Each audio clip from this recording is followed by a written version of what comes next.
지구 너머에 무엇이 있는지 궁금한 적이 있나요? 자, 그럼 지금부터 우주의 매혹적인 세계를 탐험해 보겠습니다. 1. 태양계의 탐험. 우리 태양계는 거대하고 아름다운 천체들로 이루어져 있습니다. 뜨거운 태양부터 얼음으로 뒤덮인 해왕성까지 각 행성마다 특성과 신비로운 특징이 있습니다. 우리가 사는 지구가 속해 있는 태양계는 45억 년 전에 태양계가 생겨났고, 그 이후로 태양계는 행성, 위성, 소행성들로 이루어져 태양을 중심으로 공전과 자전을 반복하고 있습니다. 태양은 태양계 질량의 무려 99.86%를 차지하고 있습니다. 태양은 대부분 수소와 헬륨으로 이루어진 거대하고 무거운 항성이며, 산소와 철과 같은 무거운 원소는 약 2%에 불과합니다. 핵의 중심부에서 핵융합으로 엄청난 양의 에너지가 몇 초마다 방출됩니다. 태양에서 가장 가까운 순으로 암석 행성인 수성과 금성, 지구와 화성을 만나볼 수 있는데요. 수성의 하루는 59일로 수성의 1년은 88일에 불과해 기온 변화가 매우 극심합니다. 또한 수성에는 대기나 위성이 없습니다. 반면 금성은 두꺼운 대기로 인한 온실 효과로 인해 표면 온도가 섭씨 467도에 이릅니다. 한때 인류는 금성에 이주하는 꿈을 꾸었지만 이렇게 뜨거운 금성에는 우리 인류가 살 수 없음을 깨닫고 그 꿈을 포기했습니다. 금성도 수성과 마찬가지로 위성이 없습니다. 다음은 우리의 고향인 지구입니다. 지구는 생명체로 가득 찬 행성으로 표면에 액체 상태의 물이 있고 다양한 생태계가 존재합니다. 특히 지구의 달은 우리의 충실한 동반자로서 지구의 궤도를 함께 돌고 있습니다. 붉은 행성인 화성은 태양계에서 두 번째로 작은 행성입니다. 화성의 대기는 지구의 1%에 불과하고 중력은 지구의 약 38%에 불과합니다. 태양계에서 가장 큰 화산인 올림푸스 산은 에베레스트보다 3배나 더 높이 솟아 있습니다. 화성에는 포보스와 데이모스라는 작은 위성들이 있습니다. 화성과 목성 사이에는 수많은 소행성과 해성으로 가득한 소행성대가 있습니다.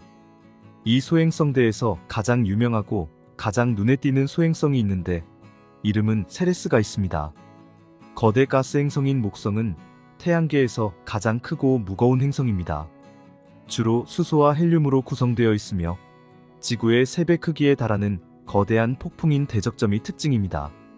목성은 위성을 무려 67개나 가지고 있는 매우 인상적 천체입니다. 고리로 둘러싸인 경이로운 행성 토성은 지구에서 두 번째로 큰 행성이며 밀도가 가장 낮습니다. 독특한 고리로 인해 쉽게 알아볼 수 있습니다. 토성도 무려 62개의 위성을 가지고 있으며 토성을 중심으로 공전을 하고 있습니다. 멀고 차가운 천체인 천왕성은 지구의 약 4배 크기입니다. 태양계에서 가장 추운 행성으로 기온이 약 영하 215도씨까지 떨어집니다. 천왕성의 독특한 특징은 자전축이 옆으로 기울어져 있다는 점입니다. 천왕성의 주변에는 27개의 위성이 공전 중에 있습니다. 우리는 이제 마지막으로 천왕성과 비슷한 행성인 해왕성에 도착합니다. 해왕성은 태양과의 거리가 멀어서 해왕성의 1년은 지구의 165년과 같습니다. 해왕성은 태양계에서 기록된 가장 빠른 바람을 목격했으며 그 속도는 약 2100km에 달합니다. 14개의 위성을 가진 해왕성을 끝으로 태양계 여행을 마무리합니다. 이제 더 나아가 광활한 우주를 들여다보겠습니다. 첨단 기술을 통해 수백만 광년 떨어진 은하와 별, 성운을 관측할 수 있습니다. 우주를 이해하는 데 있어 망원경은 중요한 관측 장비입니다. 망원경의 종류와 원리에 대해서는 다음 영상에서 더 자세히 다루도록 하겠습니다. 오늘 우리의 여정은 무한한 우주를 살짝 엿본 것에 불과했습니다.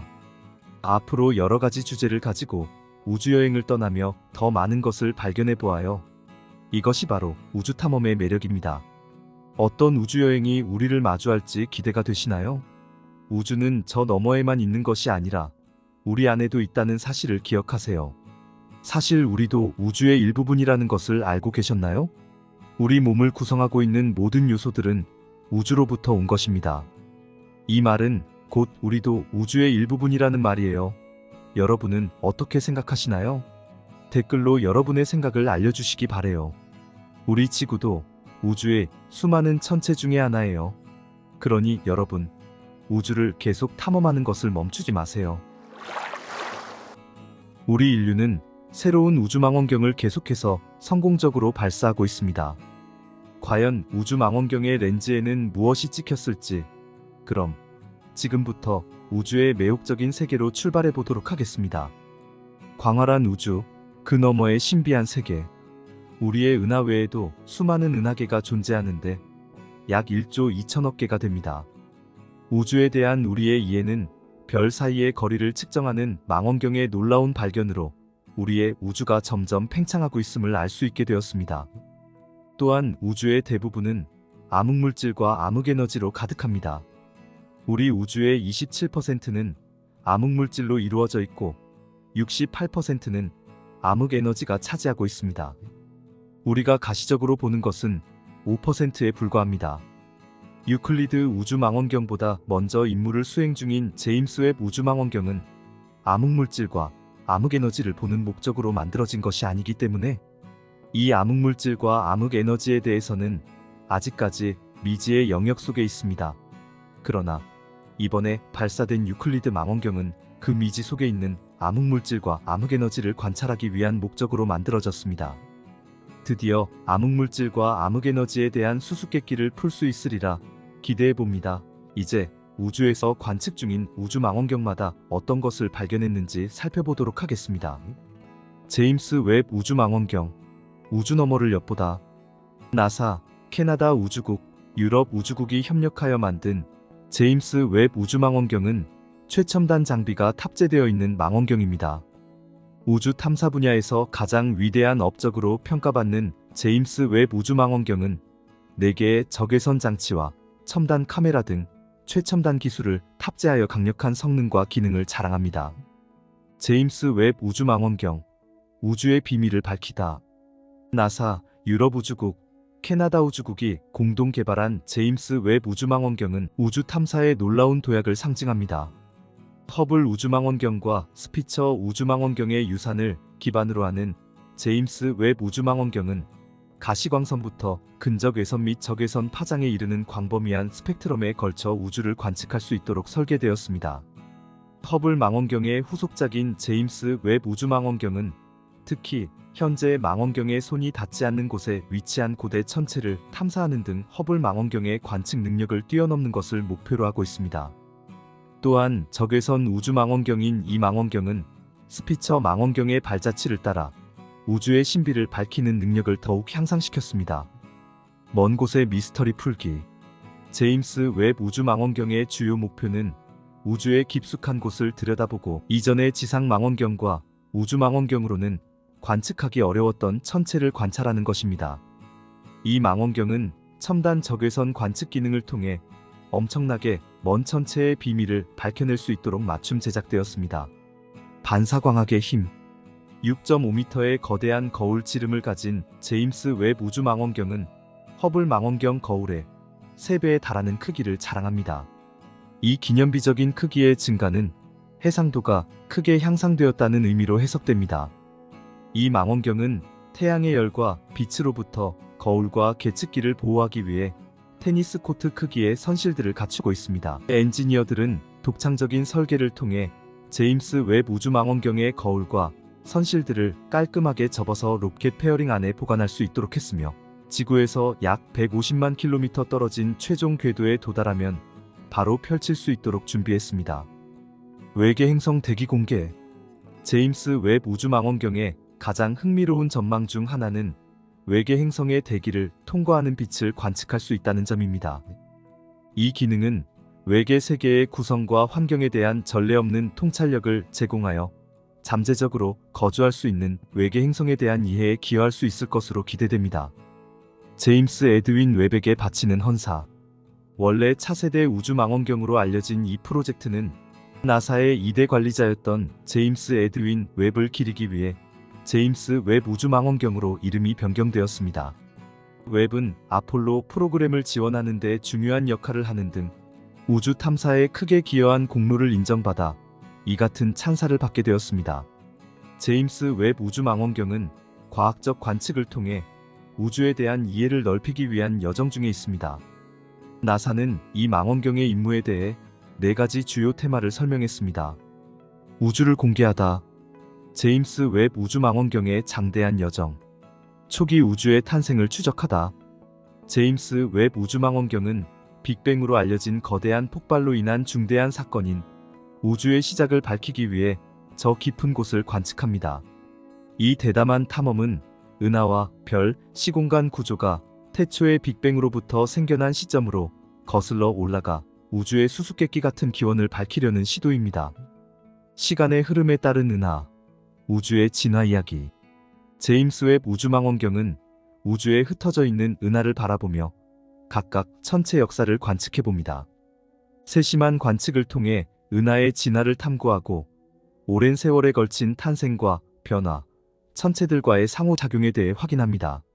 그리고 중력과 우주의 역학에 의해 움직이는 은하들을 확인해 볼 수 있습니다. 별의 수명주기, 별의 오디세이.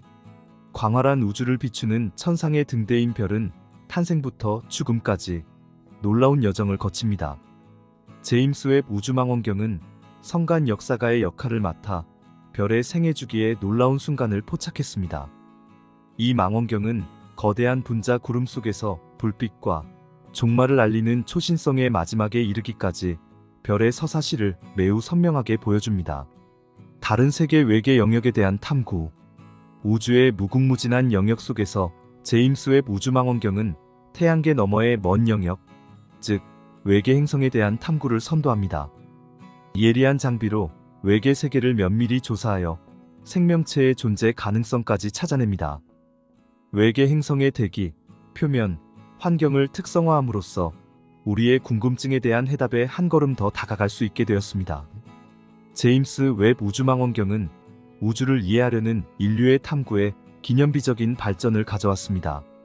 먼 우주를 탐사하고 천체의 신비를 풀고 외계 생명체의 징후를 탐지할 수 있는 이 망원경의 능력은 우주에 대한 우리의 인식을 새롭게 하고 새로운 지식의 영역을 열어줄 것입니다. 제임스 웹 우주망원경의 능력. 제임스 웹 우주망원경의 반사 거울은 얇은 금층으로 코팅되어 적외선 반사율을 최적화하고 비용을 최대 1000배까지 절감할 수 있습니다. 3층 건물과 맞먹는 높이로 이전 모델인 허블 망원경에 비해 100배나 더 큰 망원경입니다. 또한 보이지 않는 것을 인식하도록 설계된 제임스 웹 우주망원경은 적외선 분석 및 관측을 사용합니다. 근접 적외선 분광법과 같은 최첨단 기술을 활용하여 최첨단 셔터 릴리즈 기술을 사용합니다. 이를 통해 최대 100개의 먼 소스에서 동시에 고해상도 데이터를 수집할 수 있습니다. 우주의 수수께끼를 풀다. 유클리드 우주망원경의 장대한 임무 공개. 미국 동부 표준 기준 2023년 7월 1일 오전 11시 12분 유럽 우주국이 플로리다의 케이프 커네버럴 우주기지에서 스페이스X 펠컨 9 로켓을 이용해 유클리드 우주망원경을 발사하는 하는데 성공했습니다.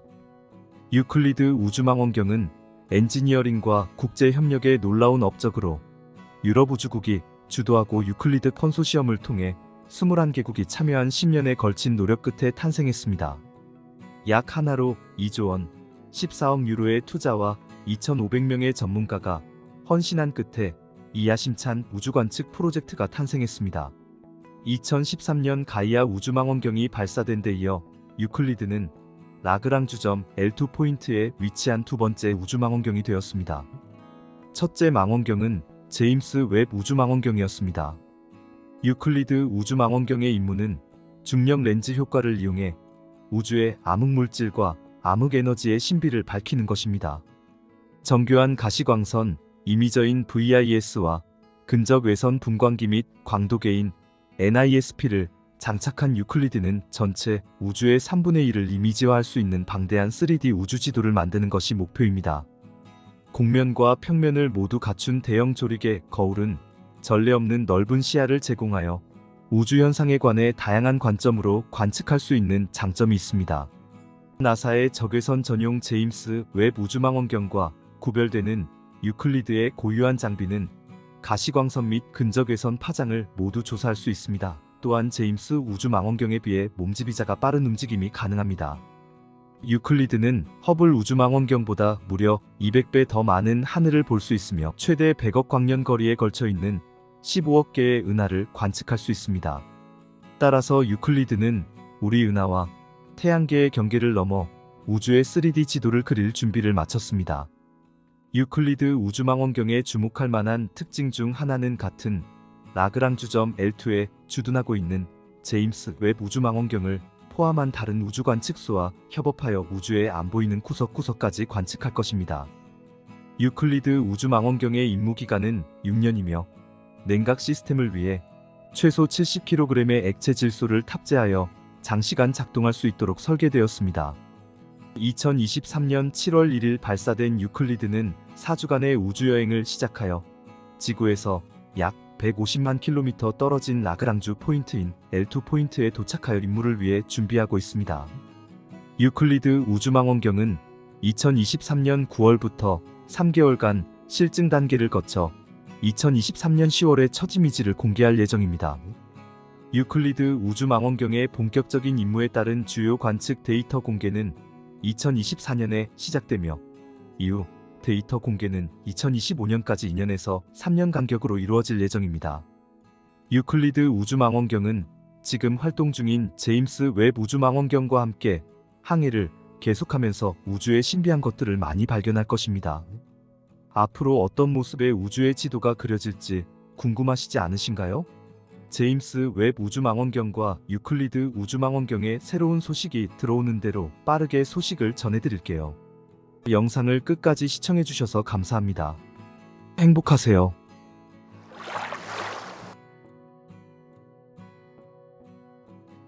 여러분 안녕하세요. 오늘은 4개월 넘게 심우주에서 사실상 지구와의 통신이 뚝 끊겼던 미 항공우주국 나사의 최고령 탐사선 보이저 1호가 해독이 가능한 신호를 보내왔다는 기쁜 소식으로 시작합니다.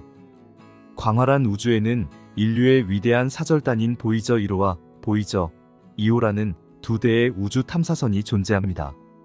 1977년 나사의 보이저 프로그램의 일환으로 발사된 이 우주선은 지구와 생물종에 대한 풍부한 지식을 가지고 우주를 탐사하는 선구자적인 여정을 시작했습니다.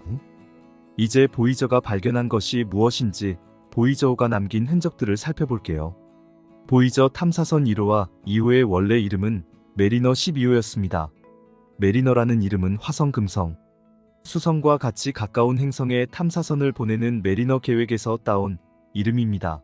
하지만 1977년 3월 해당 프로젝트가 취소되자 메리너라는 이름 대신 우리가 잘 알고 있는 보이저라는 이름을 붙인 것이죠.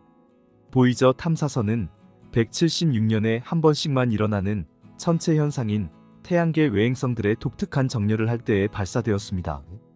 1977년 8월 20일에 보이저 2호가 가장 먼저 발사되었고 같은 해 9월 5일에 보이저 1호가 그 뒤를 이었습니다.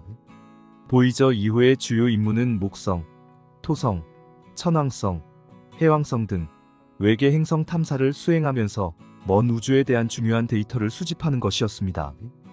이 성간 모험의 첫 번째 목적지는 다름 아닌 거대한 목성이었습니다. 보이저 탐사선의 첫 번째 탐사 목적지인 목성은 발사 후 2년 뒤인 1979년에 도달할 수 있었습니다. 보이저 1호와 보이저 2호는 이곳에서 광범위한 연구를 수행하며 거대한 적색 반점의 놀라운 이미지를 포착했습니다. 보이저 2호는 목성의 복잡한 고리의 구조에 대한 새로운 사실을 밝혀내어 이 거대 가스 행성에 대한 우리의 이해를 완전히 바꿔놓았습니다. 목성은 태양계에서 두 번째로 많은 위성을 가지고 있기 때문에 작은 태양계라고 불리기도 합니다. 다음으로 보이저 1호는 태양계의 보석인 토성으로 날아갔습니다. 보이저 1호는 토성 고리의 놀랍고 복잡한 패턴을 매우 세밀하게 보여주는 멋진 이미지를 우리에게 보여줬습니다.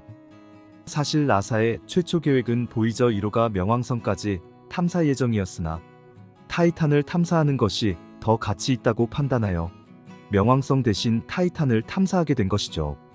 토성 탐사까지 마친 쌍둥이 보이저 탐사선은 이제 각자의 항해를 떠납니다. 토성에는 총 8개의 위성이 존재한다고 알려져 있으며 앞으로도 새로운 위성이 더 발견될 가능성이 있다고 합니다. 많은 토성의 위성 중 생명체가 존재할지도 모른다고 알려진 타이탄은 짙은 대기를 가진 행성이며 지구와 마찬가지로 표면에 안정된 상태로 액체가 확인된 최초의 행성입니다. 보이저 1호는 타이탄을 지나며 질소로 구성된 대기가 존재한다는 사실을 최초로 발견하기도 했습니다. 이제 보이저 2호가 천왕성으로의 첫 비행을 시작했습니다. 천왕성의 얼음 덩어리는 특이한 방향으로 회전합니다. 보이저 2호는 우리에게 이 놀라운 장면을 볼 수 있게 해줬습니다. 이 탐사선은 천왕성 궤도를 도는 10개의 새로운 위성도 발견하여 이 신비로운 세계에 대한 우리의 지식을 넓혔습니다. 보이저 2호는 천왕성 탐사 후 1989년 10월 2일 성간우주를 향한 항해를 시작합니다.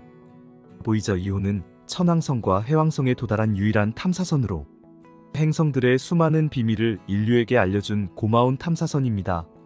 책에서 봤던 행성들의 사진 또한 대부분 보이저 2호에 의해 촬영된 사진입니다. 최근 나사가 발표한 보고서에 따르면 2031년 스페이스X의 대형 발사체 펠컨 로켓을 이용해 30년 만에 천왕성 탐사 임무를 수행할 우주선 발사가 가능하리라는 분석을 내놓기도 했습니다. 한편 나사의 자문위원이자 보이저 우주 탐사 계획에 참여한 칼 세이건은 보이저 1호의 카메라를 지구 쪽으로 돌려서 약 61억 km 떨어진 위치에서 지구를 촬영하자는 제안을 했는데요.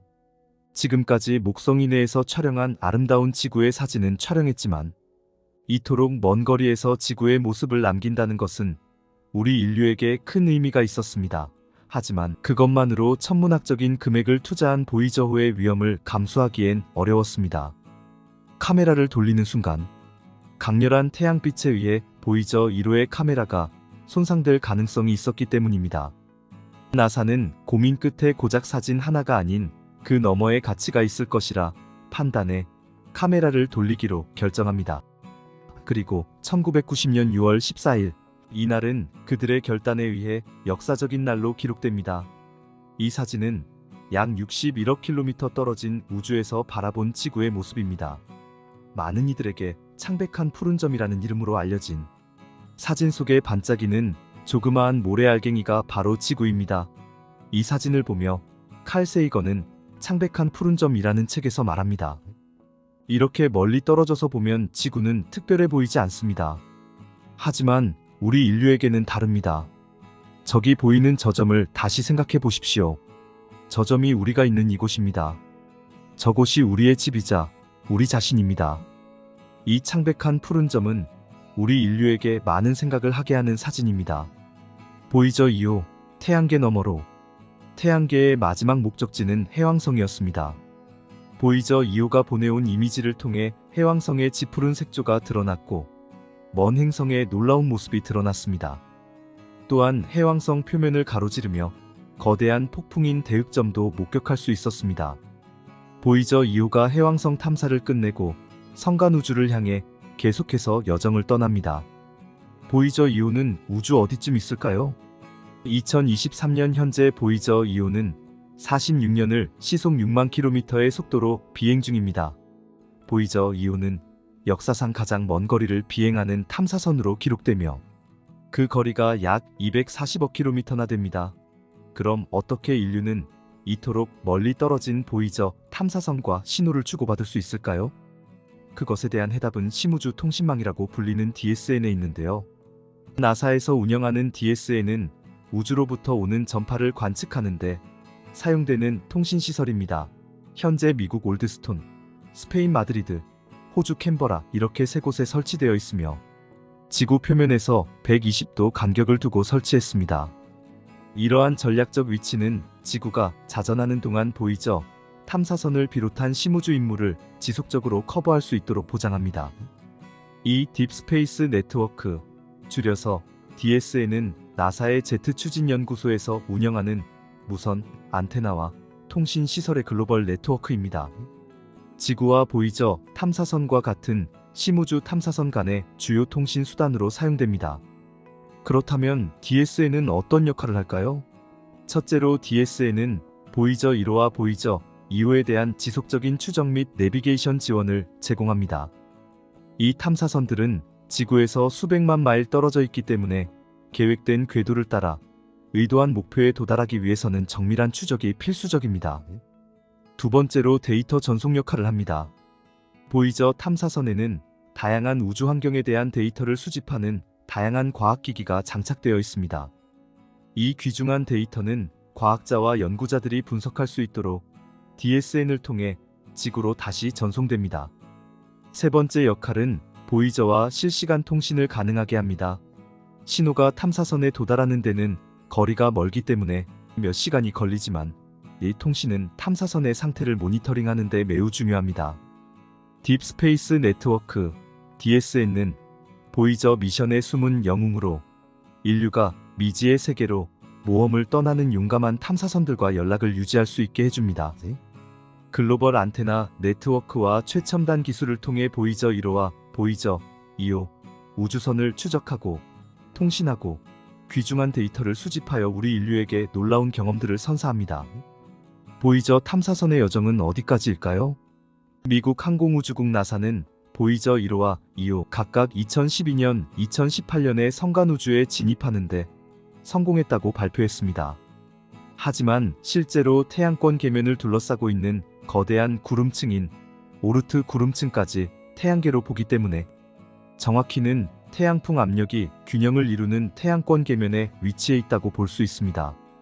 이제 우리는 역사상 가장 위대한 항해를 이어가고 있는 우주 탐사선 보이저를 놓아줘야 할 때가 온 것 같습니다.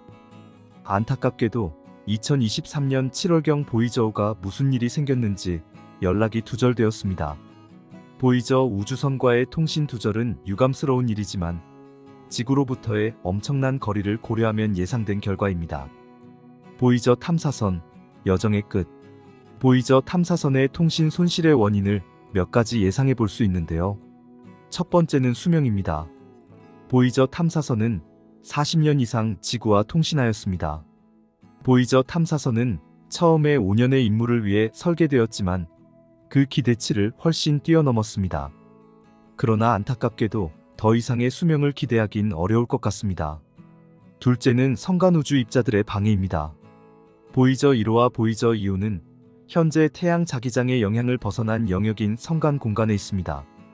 이 영역의 입자 밀도는 우리 태양계보다 훨씬 낮기 때문에 우주선이 안정적인 연결을 유지하기가 더 어렵습니다. 셋째는 너무 먼 거리의 문제입니다. 보이저5가 더 멀리 이동하므로 신호의 세기가 발신지로부터의 거리의 제곱에 따라 감소한다는 역제곱 법칙으로 신호가 약해집니다. 이러한 자연현상으로 인해 선명한 신호를 수신하기가 점점 더 어려워집니다. 보이저 탐사선과의 교신이 잠시 끊어진 것으로 우리는 놀란 가슴을 쓸어내렸습니다. 앞서 지난해 11월 보이저 1호는 통신계통의 결함으로 인해 지구와의 교신이 사실상 두절됐었습니다. 나사에 따르면 보이저 1호의 엔지니어링 정보와 데이터를 수집하는 비행 데이터 시스템이 탐사선의 통신장치와 소통을 못하면서 지구와의 통신이 문제를 일으켰습니다. FDS가 탐사선의 정보를 데이터 패키지로 컴파일한 다음 TMU를 사용하여 지구로 전송하기 때문입니다. 이후 보이저 1호는 0과 1이 반복되는 패턴의 의미 없는 신호를 끊임없이 지구로 보내 사실상 통신이 끊겼습니다. 이때부터 나사 과학자들은 다시 보이저 1호와 소통하기 위해 다양한 시도를 해왔으며 이번에 의미 있는 결과를 낸 셈입니다. 다만 보이저 1호 자체가 1970년대 기술로 만들어져 이번 통신 문제의 원인을 찾은 것일 뿐 본질적인 해결책이 될 수는 없었습니다. 그러나 결과적으로 47년 전 발사된 보이저 1호의 임무가 아직도 끝나지 않았다는 것을 몸으로 보여준 셈입니다. 이렇게 다시 교신에 성공했다는 사실은 앞으로 신비로운 성간우주의 비밀을 밝혀낼 수 있다는 희망을 갖게 합니다. 이 탐사선의 기념비적인 성공과 그들이 제공한 풍부한 지식을 우리는 잊지 않아야 합니다. 우주를 향한 이들의 묵묵한 여정은 우리에게 우주 탐험의 무한한 가능성에 대한 영감을 줍니다. 우리 인류는 언젠가 보이저호의 뒤를 이은 새로운 탐사선을 다시 보내게 될까요? 여러분 안녕하세요. 오늘은 원자폭탄에 대해 알아보고자 합니다. 원자핵은 어디에서 온 물질일까요? 저 먼 우주에서 온 물질일까요? 그런데 이 핵이 어디에서 온 것인지 모르겠지만 우리와 아주 가까운 북한에서도 핵실험을 하며 우리를 위협하고 있습니다. 원자핵이 어떻게 우리를 위협하는 폭탄이 되었는지 알아보도록 할까요? 그럼 시작해 볼게요. 원자폭탄의 창시자 로버트 오펜하이머가 누구인지 아시나요? 로버트 오펜하이머는 유대인 집안에서 태어났습니다. 그는 자녀 교육이 철저한 유대인 집안에서 자랐는데요. 특히 어머니가 유독 오펜하이머의 교육에 열정적이어서 집안에서 공부만 하게 했습니다. 그런 분위기에서 어린 오펜하이머는 사회와 단절된 생활을 하며 친구도 없었고 사교성도 떨어졌습니다. 그러나 오펜하이머는 학교 다닐 때 그리스어, 히라버, 힌두어를 통달했고 힌두어로 경정을 영어로 번역할 정도로 언어 능력이 뛰어났습니다. 그는 하버드 대학에 입학하게 되는데요. 거기에서 물리학과를 전공하였는데 워낙 실력이 뛰어나 조기 졸업을 하게 됩니다. 그 다음에 오펜하이머는 영국 캠브리지 대학 물리학과를 진학하게 됩니다. 하지만 오펜하이머는 거기에서 처음으로 좌절과 벽을 느끼게 되는데요. 그 전까지는 자신보다 뛰어난 사람을 보지 못했지만 그곳에는 자신보다 더 뛰어난 사람이 있었던 것이었죠. 물리학 분야는 미국보다 유럽이 더 발달해 있는 상황이었기 때문에 물리학에 있어서만큼은 당연히 자신보다 더 뛰어난 실력자들이 많았던 것입니다. 오펜하이머는 처음 겪는 좌절로 인해 극심한 스트레스를 받았고 그 화살은 지도교수를 향했습니다. 어느 날 오펜하이머가 지도교수의 책상에 있던 사과에 시아나칼륨이라는 독을 발라놓습니다. 다행히도 오펜하이머의 지도교수는 그 사과를 먹지 않았습니다. 만약 그 독사과를 먹었다면 오펜하이머는 역사적인 인물이 되지 못했을 수도 있습니다. 이후 오펜하이머는 좌절에 대한 아픔을 견디지 못해 정신과 약을 먹기 시작했습니다. 그리고 당시 양자역학이 태동했던 독일의 괴팅겐 대학으로 옮기게 됩니다. 그는 거기에서 당대의 최고 물리학자인 막스 보른 밑에서 수학을 배우게 되었고 이를 바탕으로 오펜하이머는 미국 물리학계의 리더가 됩니다. 그렇다면 오펜하이머는 왜 원자폭탄을 만들게 되었을까요? 이는 오펜하이머의 사회성 부족이 오히려 원자폭탄을 만들게 되는 계기로 작용했습니다. 당시 원자핵을 무기화하는 프로젝트인 맨하튼 프로젝트는 비밀리에 움직여야 했기 때문에 공부만 했던 오펜하이머가 적격이라고 당시 미 정부에서는 판단했던 것입니다. 2차 세계대전이었던 당시 오펜하이머도 정부의 이러한 요청에 과학의 힘으로 내가 이 전쟁을 막자라는 결심을 하게 됩니다. 그렇게 해서 오펜하이머는 원자폭탄을 개발하는 맨하튼 프로젝트의 리더가 됩니다. 그렇게 오펜하이머는 세계에서 원자폭탄을 가장 먼저 개발하면서 원자폭탄의 아버지라는 타이틀을 얻게 됩니다. 그런데 이 원자핵 연료를 무기화하려고 처음 시도한 인물은 독일의 오토한이라는 핵화학자였습니다. 이 오토한은 1938년에 처음으로 원자핵 연료를 무기화하려고 시도하게 됩니다. 그 사실을 당시 히틀러에게 보고하게 되었고 히틀러는 곧장 우라늄 프로젝트를 진행하기에 이릅니다. 그 사실을 미국이 알게 되었고 미국은 독일보다 먼저 핵무기 개발에 성공하여서 이 전쟁을 아무런 사상자 없이 끝내려고 맨하튼 프로젝트를 진행하게 된 것입니다. 그렇다면 이 원자핵을 어떻게 무기화할까요? 우라늄의 중성자를 충돌시키면 질량이 줄어들게 됩니다. 그렇게 원자핵이 분열하면서 큰 에너지가 발생하게 되는데요. 그렇게 연쇄 핵분열 폭탄을 만들면 그게 바로 핵무기가 되는 것입니다. 이 핵 원리에 대해 키워드로 더 자세히 알아볼게요. 핵분열. 대부분의 핵무기의 핵심은 우라늄 또는 플루토늄과 같은 무거운 원소입니다. 이런 동위원소는 불안정하기 때문에 중성자에 부딪히면 핵이 쉽게 쪼개질 수 있습니다. 첫 번째 단계에서는 기존의 폭발물을 사용하여 핵분열성 물질의 초임계 질량을 압축하고 생성합니다. 이 압축은 밀도를 증가시켜 원자 충돌 횟수를 증가시킵니다. 중성자 개시제는 추가 중성자를 방출하여 연쇄 반응을 시작하는 데 사용됩니다. 여기서 중성자 개시제는 핵무기의 방아쇠 역할을 합니다. 일반적으로 소량의 방사성 물질, 주로 폴로늄, 베릴륨 혼합물 또는 이와 유사한 원소를 포함합니다. 연쇄 반응은 순식간에 진행되며 그 결과 핵분열 반응의 수가 기하급수적으로 증가합니다. 이 연쇄 반응에서 방출되는 에너지가 핵무기에 엄청난 폭발을 일으킵니다. 요약하면 중성자 개시제는 핵폭발에 필요한 연쇄 반응을 시작하는데 중요한 역할을 합니다. 이는 베릴륨과 알파 중성자 반응을 통해 고에너지 중성자를 생성하는 알파 입자를 방출하여 이를 수행합니다. 이 중성자가 핵분열성 물질 덩어리에 도입되면 급속하고 자생적인 연쇄 반응을 일으켜 핵폭발의 특징인 엄청난 양의 에너지가 방출됩니다. 이렇게 핵분열성 물질이 연속적인 핵분열 반응을 겪으면서 열, 빛, 방사선의 형태로 엄청난 양의 에너지가 방출됩니다. 핵융합, 더 발전된 핵무기에서는 핵분열 단계 이후에 두 번째 핵융합 단계가 발생할 수 있습니다.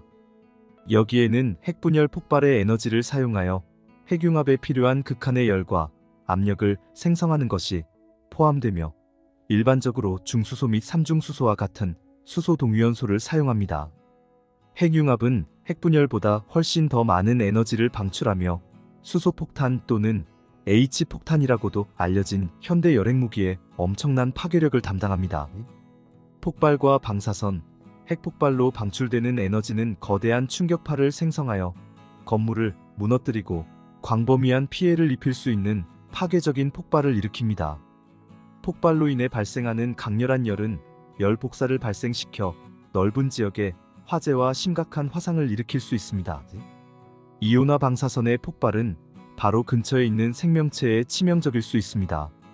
전자기 펄스, EMP.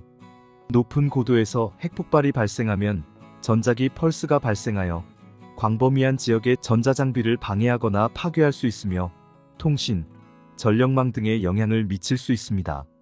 폭발과 방사능 낙진 또는 지표면 근처에서 핵폭발이 일어나면 방사능 파편이 버섯구름으로 빨려 들어가 방사능 낙진으로 지구에 다시 떨어질 수 있으며 이는 장기적으로 건강의 위험을 초래할 수 있습니다. 핵무기는 지금까지 만들어진 무기 중 가장 파괴적인 무기이며 핵무기를 사용하면 즉각적인 파괴와 장기적으로는 환경과 건강적인 측면에서 모두 치명적인 결과를 초래한다는 점을 명심해야 합니다. 그렇기 때문에 오늘날에는 핵무기의 개발, 실험과 사용은 핵무기의 확산과 사용을 막기 위한 국제조약과 협정에 의해 엄격하게 규제되고 있습니다. 오펜하이머. 그는 전쟁을 끝내기 위해 세상을 파괴할 위험을 감소해야 했던 인물이었습니다. 그는 이론 물리학, 특히 양자 물리학 분야에 큰 공헌을 했지만 그는 자신이 개발한 원자폭탄으로 인해 수많은 무고한 사람들이 희생되는 모습을 보고서 평생 괴로워하며 생을 마감했습니다. 오펜하이머는 세계의 과학 문명을 한층 끌어올린 인류의 영웅일까요? 아니면 무고한 사람들을 죽음에 몰아넣은 악한 과학자일까요? 여러분은 어떻게 생각하시나요? 여러분 안녕하세요. 우주의 가장 흥미로운 미스터리 중 하나인 블랙홀에 대한 여행에 함께 하시는 여러분 환영합니다. 블랙홀의 비밀에 대해 들어본 적이 있으신가요? 이번 여행을 통해 블랙홀의 비밀을 파헤쳐 보려고 해요. 자, 그럼 시작해 볼게요. 블랙홀은 무엇인가요? 블랙홀은 표면적이 0이고 중심부의 밀도가 무한한 한 점으로 붕괴하는 천체입니다. 밀도가 너무 높고 중력이 너무 강해서 빛조차도 그 소나기에서 벗어날 수 없기 때문에 블랙홀이라 부릅니다. 영국의 수학자이자 이론물리학자인 펠로즈는 이 블랙홀의 특이점을 수학적으로 정리합니다. 이 내용을 다루기 위해서는 1963년 네덜란드의 천문학자 슈미트의 퀘이사 스펙트럼 관측에 성공한 역사로부터 거슬러 올라가야 합니다. 1963년 슈미트는 퀘이사의 스펙트럼 관측에 성공하여 방출원이 약 760메가파섹 거리의 외부 은하에 위치하는 것으로 추정할 수 있게 되었습니다. 이래 이후 천문단위는 태양과 지구의 거리를 말하는데요. 우리가 사용하는 킬로미터 단위로는 1억 4,959만 7,870km입니다. 이 천문단위는 보통 행성과 행성 사이의 거리를 표현할 때 쓰는 천문단위입니다. 그렇다면 메가파섹은 얼마나 먼 거리를 말하는 것일까요? 태양과 가장 가까운 별인 프록시마 센타우리 알파성까지의 거리는 27만 AU입니다. 이를 광년으로 하면 4.2광년, 즉 빛의 속도로 4.2년을 가야 하는 거리입니다. 파색으로 하면 1.28파색입니다. 이 정도도 쉽게 상상하기 힘든 먼 거리입니다. 1000파색이면 1킬로파색, 100만 파색이면 1메가파색, 760메가파색이면 태양에서 프록시마 센타우리 알파성까지 12억 번을 왕복할 수 있는 거리입니다. 이렇게 먼 거리라면 방출원의 광도는 극도로 높고 질량은 태양 질량의 수백만 배에 이른다고 볼 수 있습니다. 그러나 이렇게 거대한 질량의 별은 매우 불안정하여 단명할 수밖에 없습니다.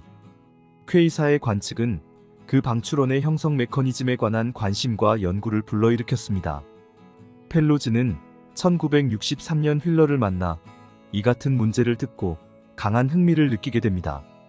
수학적 배경이 강한 그는 위상 수학적인 새로운 방법을 사용해 이 문제에 도전하고 1964년 12월 드디어 중력 붕괴와 시공간 특이점이라는 제목으로 연구 결과를 발표하였으며 이는 이듬해 1월 피지컬 리뷰레터에 게재됩니다. 특이점을 그림으로 보면 이와 같습니다. 이 그림은 오펜하이머, 슈나이더의 구대칭 중력 붕괴를 보여주는 그림입니다. 그림을 보면 원으로 표시된 것이 중력 수축을 시작하는 구체의 표면을 나타낸 것입니다. 그림은 아래서 위로 진행된다고 볼 수 있는데요. 구의 크기는 점점 줄어들어 밀도가 높아지고 어느 순간 T2로 표시된 것과 같은 갓침면들이 나타나기 시작합니다. 빛을 쏘아 관측한다고 가정해 보았을 때 보통 한 구면에서 안쪽으로 쏜 빛의 다발은 서로 가까워지고 바깥으로 쏜 빛들은 서로 멀어집니다.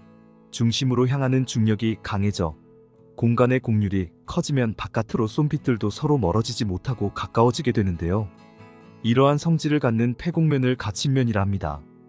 갓침면에서 안쪽으로 출발한 빛은 R0에 있는 특이점을 만나고 거기서 더 이상 경로가 연장되지 못하고 끝을 맺습니다.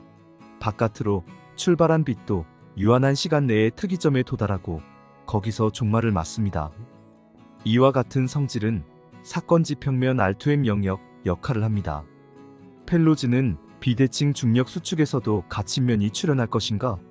에 대한 질문에 대한 대답을 1964년 말에 얻게 되는데요. 블랙홀 영역에서 물리적으로 유한한 시간 내에 특이점이 생성되느냐는 것인데 특이점 자체를 엄밀하게 정의하는 것은 쉬운 일이 아닙니다.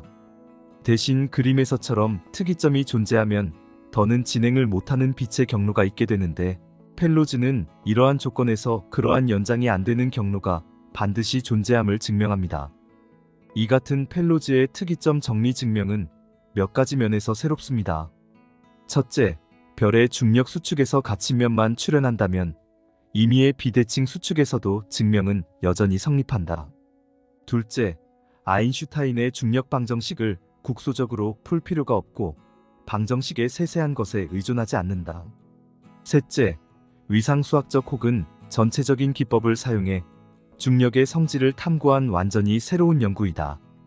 펠로즈가 도입한 새로운 방법론으로 인해 블랙홀 등 중력 연구에 적용되어 일반 상대성 이론의 황금시대를 열게 했습니다.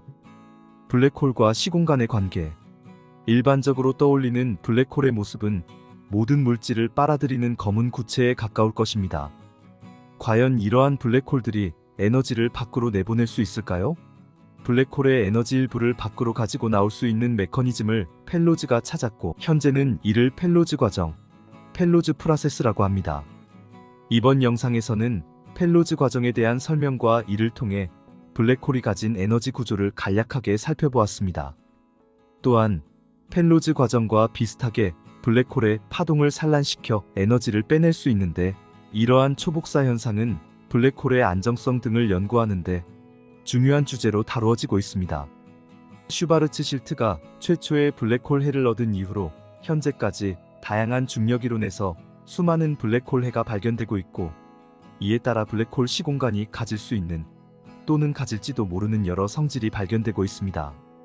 즉, 일반 상대성 이론의 슈바르츠 실트 블랙홀에서 시작해서 다양한 중력 이론의 블랙홀로 확장하는 과정에서 새로운 구조를 발견하게 되었습니다. 슈바르츠실트 블랙홀에 있던 사건의 지평선은 바깥쪽 지평선에 해당하는데요. 사건의 지평선을 지나간 빛은 더 이상 외부로 탈출할 수 없습니다. 이후 안쪽 지평선 또는 코시 지평선까지는 빛은 중앙의 특이점 방향으로 계속 진행해야만 하고 코시 지평선을 지나 안쪽 공간에 도달하게 됩니다. 이 공간은 블랙홀 외부와 같은 성질을 회복하고 빛은 운동 상태에 따라 안쪽과 바깥쪽 양쪽으로 이동할 수 있게 됩니다. 펜로즈 과정. 펜로즈 과정을 블랙홀의 에너지와 특성들을 기준으로 간략히 소개해드리고자 합니다.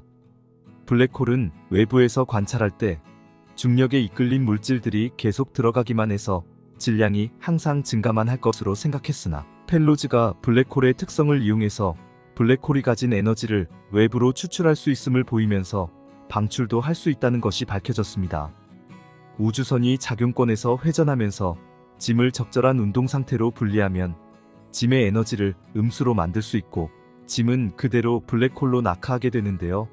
에너지 보존에 의해 우주선의 에너지는 처음에 작용권에 진입할 때보다 더 큰 에너지를 가질 수 있고 그 상태로 빠져나오면 블랙홀의 에너지는 낙하한 짐만큼 감소하고 우주선은 블랙홀이 감소한 만큼의 에너지를 가지고 나오므로 에너지를 추출하는 데 성공합니다. 이것을 펜로즈 과정이라고 합니다. 펜로즈의 특이점 정리를 통해 일반 상대성 이론이 기술하는 블랙홀 중심의 특이점이 형성된다는 것이 증명되었습니다. 관측자의 운동 상태에 상관없이 존재하는 무한 공률을 가진 이 특이점을 우리가 실제로도 볼 수 있을까요? 이것은 실제로 관측한 블랙홀의 모습입니다. 지금까지 과학자들이 연구한 블랙홀이 실제 존재한다는 것이 증명되는 순간입니다. 우주 검열 가설은 이 특이점을 볼 수 있을 것인가? 라는 단순한 질문에 답하기 위해서 시작되었습니다. 펜로즈가 처음 가설을 제안할 때에는 마치 특이점이 관찰되는 것을 우주가 검열하는 것처럼 관측자가 실제로 특이점과 맞닥뜨리는 일이 없을 것으로 생각하고 시작했던 일이 현재까지 활발한 연구가 이루어지고 있는 분야로 발전했습니다. 슈바르츠실트의 구대칭성을 가진 블랙홀해의 발견이 펜로즈의 특이점 정리로 겐젤과 게즈의 관측과 노벨 물리학상으로 이어졌듯이 단순한 질문이 시작이 중력이론에 대한 깊은 이해로 그리고 블랙홀과 특이점에 대한 새로운 관측으로 이어지길 기대합니다. 다음 우주에 대한 새로운 발견이나 소식이 들어오면 영상으로 찾아뵙겠습니다.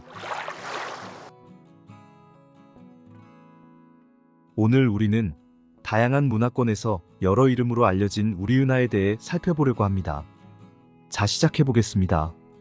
우리 지구가 속해 있는 은하를 한국어로는 우리 은하라고 불립니다. 영어로는 히 밀키웨이, 더 갤럭시라고 합니다. 은하수는 마치 별의 강이 우리를 둘러싸고 있는 것처럼 가로지르는 빛나는 띠가 밤하늘을 수놓고 있는 것 같습니다. 이것이 바로 우리 지구가 속해 있는 은하수입니다. 천문학에서 은하라는 개념이 생기기 훨씬 전에는 은하수를 밤하늘에 빛나는 강이라고 말했습니다. 고대 동아시아 문화권에서는 천상의 강이었고 유럽에서는 그리스와 로마 신화의 일부였습니다. 우리 은하는 장관을 이루는 나선형 은하입니다. 은하수는 우리 은하의 단면을 은하 내부에 존재하는 지구에서 바라보는 모습으로 태양계가 위치하는 오리온자리 나선팔 부분 별들이 빼곡하게 모인 원반 안에 있기 때문에 마치 밤하늘을 한 바퀴 감싸는 강의 형태로 보이는 것입니다. 우리가 지구에서 보는 대부분의 별은 우리 은하의 일부이지만 그 너머를 보는 것은 매우 어렵습니다. 우리 은하는 우주에서 상당히 큰 은하에 속하는데요. 특히 가스가 풍부한 나선 은하 중에서는 질량이나 항성 숫자로 봤을 때 안드로메다 은하와 우리 은하만큼 거대한 은하는 많지 않습니다. 가장 가까운 이웃인 안드로메다는 눈에 띄는 막대 모양은 우리를 능가하지만 총 질량면에서는 우리와 아주 비슷합니다. 우리 은하는 총 질량이 우리 태양의 약 1조에서 3조 배에 달하는 것으로 추정되는 우주의 거물입니다. 그리고 이 질량의 대부분은 수수께끼의 존재인 암흑물질이 지배하고 있습니다. 우리 은하의 총 질량은 태양 질량의 약 13조 배이며 이 질량의 대부분은 암흑물질이 차지하고 있습니다. 별에 대해 말하자면 우리 은하에는 놀랍게도 5천억에서 6천억 개의 별이 있습니다. 암흑물질을 제외하고 항성과 가스 등을 포함한 일반 물질의 질량은 태양의 1000억 배 정도입니다. 국부 은하군에서 가장 큰 안드로메다 은하는 소속 항성이 1조 개를 넘는데요. 중심에는 태양 질량의 약 400만 배 정도 규모의 초대 질량 블랙홀이 위치하고 있습니다. 이 초대 질량 블랙홀을 중심으로 은하가 움직이고 있는 것입니다. 우리 은하의 지름은 약 10만 광년 정도이고 중심액의 직경은 약 1만 광년, 두께는 1만 5천 광년 정도입니다. 나선팔 부분, 항성이 집중된 영역의 두께는 1000에서 2000 광년 정도의 크기인 것으로 추산되며 그 외의 가스층까지 포함하면 디스크의 두께는 1만 광년이 넘습니다. 우리 은하에서 가장 밝은 별들 중 유명한 것은 용골자리, 에타, 권총별 등이 있으며 절대 등급이 -11보다 작은 청색 흑대거성입니다. 성간 먼지에 의해 가시광선으로 보이지 않는 밝은 별들은 이것 말고도 훨씬 많습니다. 태양계가 은하의 구석진 변두리라는 인식이 있지만 그 정도 거리는 변두리는 아니고 중간 지점쯤 됩니다. 이는 관측적 사실로도 알 수 있는데 은하수를 하늘에서 거의 1년 내내 볼 수 있는데요. 정말로 태양계가 은하의 변두리에 있었다면 1년 중 절반 정도는 은하수가 거의 보이지 않을 것입니다. 또한 은하수는 천구를 거의 정확하게 절반으로 나누며 지나가는데 이는 우리 태양계가 은하의 공전면에 아주 가깝게 붙어 있음을 알 수 있습니다. 구체적으로는 은하 중심에서 26,000 광년 떨어진 오리온 자리팔에서 약간 은하 중심 방향으로 치우친 위치에 있으며 약 2억 3천만 년의 주기로 우리 은하를 공전하고 있습니다. 그렇기 때문에 은하 중심이 위치한 궁수 자리의 반대 방향에 있는 별자리인 오리온 자리에 이름이 붙은 것인데요. 오리온 자리는 대한민국 기준 대표적인 겨울 별자리이므로 우리는 여름밤 하늘에는 은하의 중심을, 겨울밤 하늘에는 오리온 자리 8을 보게 되는데 오리온 자리 8이 훨씬 더 가까우므로 대체로 겨울밤 하늘이 여름밤 하늘보다 밝은 별과 성운이 더 많습니다. 우리 은하의 정확한 나이는 알 수 없지만 현재 관측된 우리 은하 내의 가장 늙은 별의 나이가 135억 살 정도로 측정됩니다. 빅뱅 우주론에 따르면 우주의 나이는 137억 7천만 년 정도이니 우주 탄생 이후에 불과 3억 년 만에 탄생한 별이 우리 은하에도 있는 셈인데요. 사실 우리 은하가 처음부터 현재와 같은 모습을 하고 있지는 않았을 것이기 때문에 언제부터를 우리 은하의 형성으로 봐야 할 것인지에 따라 나이는 천차만별로 달라질 수밖에 없습니다.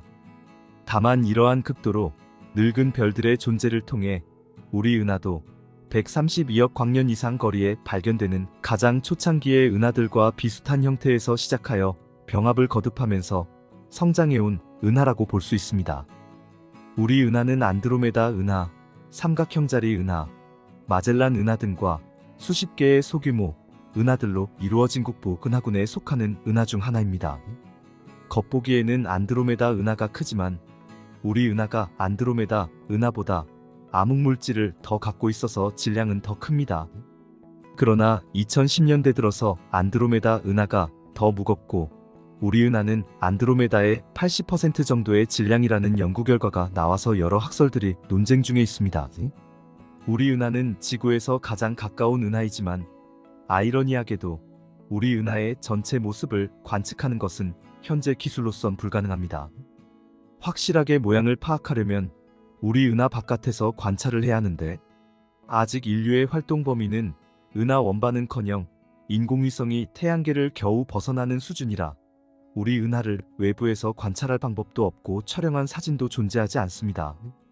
우리 은하의 지름이 대략 10만 광년이기 때문에 이 광경을 찍으려면 못해도 몇만 광년 너머에서 찍어야 하고 만약에 찍을 수 있더라도 정보 전달 속도 역시 빛의 속도를 초과할 수는 없으므로 사진 정보를 수신하는 데에만 몇만 년이 걸릴 것이기 때문입니다.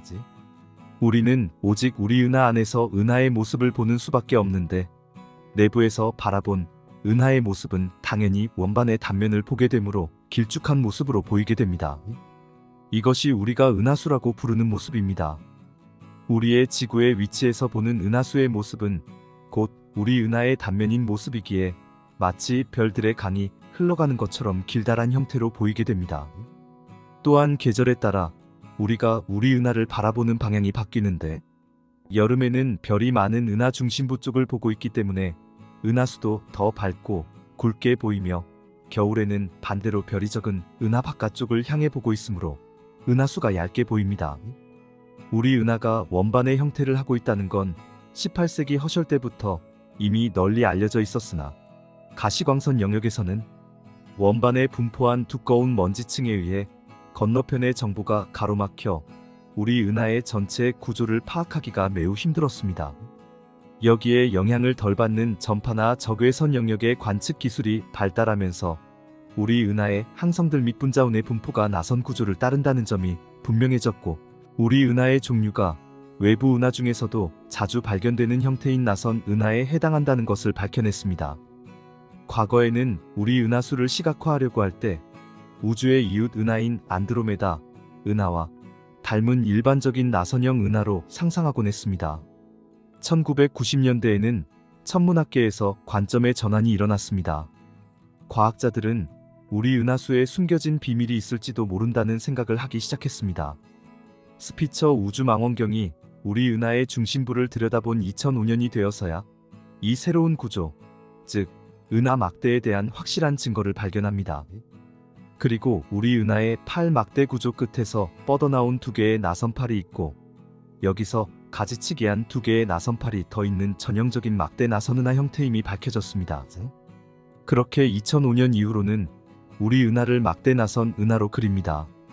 우주에 대한 우리의 지식이 계속해서 발전함에 따라 그 안에서 우리의 위치에 대한 인식도 발전하고 있습니다. 숨겨진 막대가 있는 우리 은하수는 천문학자와 별을 관측하는 사람들 모두에게 계속해서 흥미를 불러일으킵니다. 과연 이 광활한 우주 안에 우리 인류만 살아가고 있을까요? 우리는 SF 영화나 드라마를 보면서 이러한 질문을 한 번쯤은 해보았을 것입니다. 과학기술의 발전으로 최첨단 과학기술이 집약된 우주망원경과 탐사선들을 보내 외계 생명체가 존재할 가능성이 있는 여러 외계 행성들을 발견하고 있습니다. 과연 우리가 외계 생명체와 만나기 위해서는 어떤 것을 해야 할까요? 시작해보도록 하겠습니다. UFO를 목격한 적이 있나요? UFO는 미확인 비행물체, Unidentified Flying Object의 줄임말입니다. 그런데 우리가 오해하고 있는 것이 있습니다. 일반 대중들에게는 UFO라는 단어의 의미가 외계인이 탑승한 비행체라고 알려져 있는 경우가 많지만, 실제로는 이를 의미하는 단어가 아닙니다. 정말 문자 그대로 뭔지 모르겠는 하늘에 날아다니는 물체를 의미합니다. 그러므로 미확인 비행물체라는 단어는 그게 헬륨이든 풍선이든지 드론이든지 촬영된 시점에서 확실하게 식별이 안 된다면 이 모든 것을 UFO라고 할 수 있습니다. 세계 각지에서 미확인 비행물체를 목격한 영상과 사진들이 있습니다. 이러한 UFO의 생김새에는 원반형, 삼각형, 시가형, 도넛형, 구체형, 원추형, 실린더형, 럭비공형, 다이아몬드형, 날개 달린 원통형 등 여러 종류가 있습니다. 그 중에는 여럿으로 분리되었다가 합쳐지거나 길이나 형상이 바뀌는 부정형도 있다고 보고되고 있습니다. 미국의 UAP 연구에서는 2017년에 미국 국방부가 전투기에 포착된 화면을 토대로 미확인 비행물체에 대한 비밀 연구 프로젝트를 진행해온 사실을 처음으로 인정했습니다. 현재는 UFO 연구를 중단했다고 밝혔지만, 예산 지원만 중단됐을 뿐 연구는 최근까지도 계속됐다고 전해지고 있습니다. 미국 정부기관, 특히 군대는 무언가 자국 안보에 관련이 있거나 위험이 될 일말의 가능성이라도 있는 것이라면 그냥 지나치지 않기 때문인데요. 실제 냉전 시대에는 CIA에서 초능력자를 군사적 목적으로 이용하는 스타게이트 프로젝트를 진행한 적이 있었고, 현재 나사에서 워프 기술을 연구하고 있는 것도 전부 그런 이유 때문입니다. 미군은 혹여나 UFO라고 알려진 것들이 실은 미국의 적국 등이 개발한 신무기이거나 비밀작전과 연관되어 있을 수 있진 않을까라는 생각으로 UFO 사건들에 대해 조사를 하고 있습니다. 지구에서만 UFO를 발견한 것이 아니라 지구 밖에서도 UFO를 발견한 사례가 실제로 있습니다. 그 주인공은 오umuamua라는 시가형으로 생긴 성간 천체입니다. 성간 천체라는 말은 태양계 내부에서 순환하는 것이 아니라 태양계 바깥의 외계에서 유입되어 온 것이란 의미인데요. 기존의 혜성이나 소행성 등은 모두 태양계 내부를 공전하는 천체이지만 오umu아무아의 경우는 그 존재가 태양계 바깥에서 날아들어온 것으로 확인되었습니다. 그러나 보통 성간 천체들은 둥글둥글한 원형 천체들인데 이 오umu아무아는 시가형으로 마치 우주선을 연상시키는 모양입니다. 우리 인류가 우주로 보낸 스피처 우주망원경이 발견했는데 이 사진은 스피처 우주망원경이 직접 찍은 오umu아무아입니다. 첫 발견 당시에는 혜성으로 판단되어서 2017 명칭이 붙었으나 혜성 코마의 흔적이 없었기 때문에 소행성으로 재분류되었으며 명칭도 A2017이 되었습니다. 이것은 혜성에서 소행성으로 재분류된 세계 최초의 사례가 되었습니다. 첫 발견 당시에는 혜성으로 판단되어서 2017 명칭이 붙었으나 혜성 코마의 흔적이 없었기 때문에 소행성으로 재분류되었으며 명칭도 2017 되었습니다. 오umu아무아는 하와이어 우와, 무아를 두 개 연결해서 만든 이름으로 의미는 먼 곳에서 찾아온 메신저라는 의미입니다. 초기에는 아서 시와 클라크의 소설 라마와의 랑데부에서 따온 라마라는 이름이 제안되기도 했습니다. 오umu아무아가 처음 발견될 당시 지구 근처에서 44.2km/s라는 무지막지한 속력으로 태양계 밖으로 나가는 것을 포착했는데요. 이후 지속적인 관측을 통해 검은 고자리 방향에서 60만 년 걸려서 태양계에 도달했다는 사실을 알아냈지만 60만 년 전에 베가는 현재 관측되는 자리에 없었기 때문에 본래 어떤 항성계에서 기원했는지는 알 길이 없습니다. 그래서 많은 사람들은 외계에서 보낸 UFO가 아니냐는 추측을 하기도 합니다. 이런 주장을 이들 중에 하버드의 스미스소니언과 천체물리학센터의 에이브러햄 러브 교수와 슈무엘 비알리 박사연구팀은 오umu아무아는 어쩌면 외계 문명이 보낸 탐사선일 수 있다라고 가능성을 제시하기도 했습니다. 이 가능성의 과학적 근거는 항성 주위를 도는 천체의 경우 최근접 거리에서 가장 빠른 속도로 이동하며 근일점을 통과한 후 멀어질수록 속도가 느려지는데 오umu아무아는 그와 반대로 더 빨라졌기 때문이라 말합니다. 오umu아무아는 태양과 수성 간 거리보다 더 가까이 접근했음에도 불구하고 표면에 혜성처럼 증발하는 물질이 없었던 것으로 보아 이 천체의 기원은 항성에 매우 근접해서 돌다가 그 중력에 의해 파괴된 행성의 파편이라는 가설도 있습니다. 또한 극단적인 장단축 비율 때문에 백색 외성의 조석작용에 의하여 길쭉하게 늘어나면서 파괴된 행성의 파편이라는 설도 있고요. 아무튼 오umu아무아는 빠른 속도로 태양계를 탈출했기 때문에 직접 탐사선을 보내기는 어려웠습니다. 이 미스테리한 천체는 2018년 11월 14일 보도에 의하면 발견 2달 만에 스피처 우주망원경을 통해 관측한 결과 표면에서 가스가 분출되어 더 빠르게 이동할 수 있던 것으로 보입니다. 지금까지는 우리 인류에게 다가온 천체나 UFO를 살펴보았습니다. 이제 우리는 외계 생명체가 사는 외계 행성으로 떠나보려 합니다. 우리 지구에서 관측 가능한 우주에는 거의 200조 개의 별이 있다고 추정됩니다. 이 말은 약 20만억 개의 행성들이 있음을 의미합니다. 자, 이제는 생명체가 거주 가능한 행성으로 여행을 떠나보도록 하겠습니다. 준비되셨나요? 여러분은 어떻게 생각하신가요? 댓글로 여러분들의 생각을 나누어 주세요. 과연 이 광활한 우주 안에 우리 인류만 살아가고 있을까요? 이제는 우리가 외계 생명체가 거주할 만한 행성으로 여행을 떠나보도록 하겠습니다. 골디락스 존. 생명체가 살아가려면 어떠한 조건이 필요할까요? 생명체가 거주하려면 여러 가지 조건을 충족해야 합니다. 이러한 조건에는 항성과 행성들의 공전주기, 주변 항성의 유형, 대기 조건, 온도, 범위, 물의 존재 여부 등이 포함됩니다. 이러한 조건은 보통 골디락스 존에 위치해 있는 행성들이 충족할 수 있는데요. 골디락스 존은 생명체 거주 가능 영역으로 생명체들이 살아가기에 적합한 환경을 지니는 우주 공간의 범위를 뜻하는 천문학 용어입니다.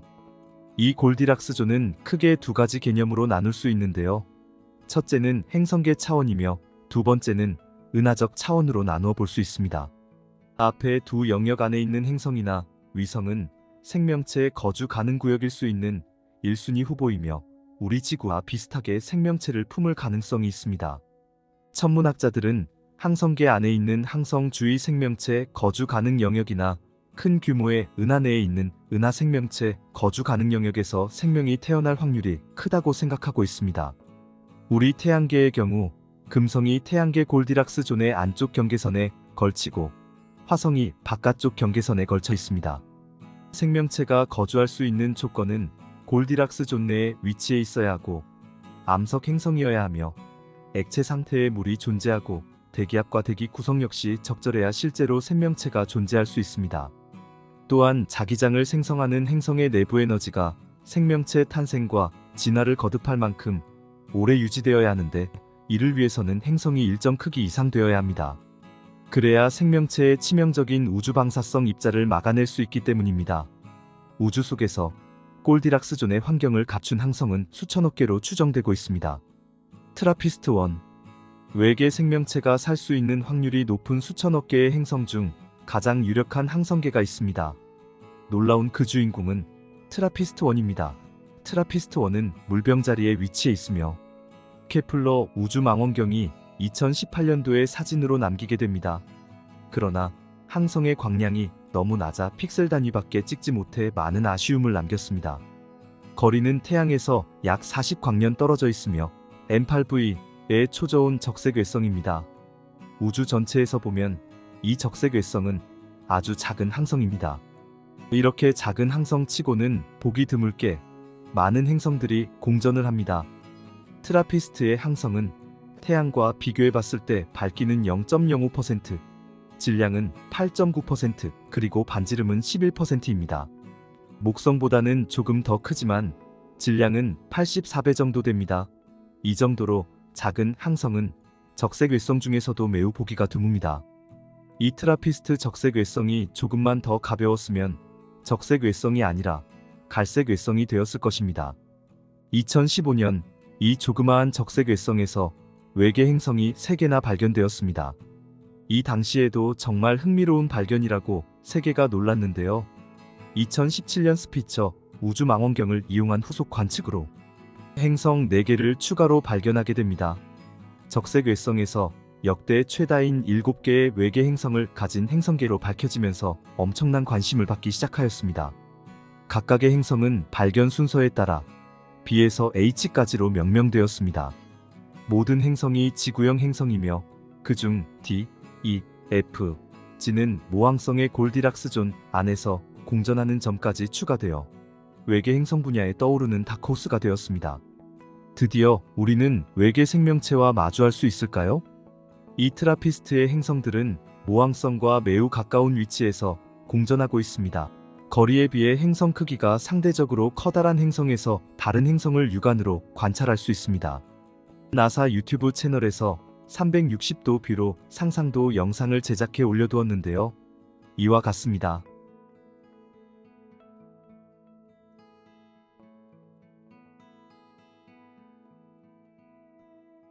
정말 신비롭지 않나요? 모든 행성은 지구형 행성으로 목성형인 가스 행성은 존재하지 않습니다. 이로써 생명체 존재 조건 중 하나인 암석형 행성이라는 조건이 완성되었습니다. 이후 2018년도에 나사에서는 트라피스트 1이 태양계 이외의 행성계 중에서는 가장 자료가 잘 알려진 행성계라고 말할 정도로 연구가 많이 이루어졌습니다. 모항성을 공전하는 이 7개 행성들 중에 생명체가 살 수 있는 가능성이 있는 골디락스 존에 위치한 행성은 트라피스트 1, 이 행성과 트라피스트 1, F 행성입니다.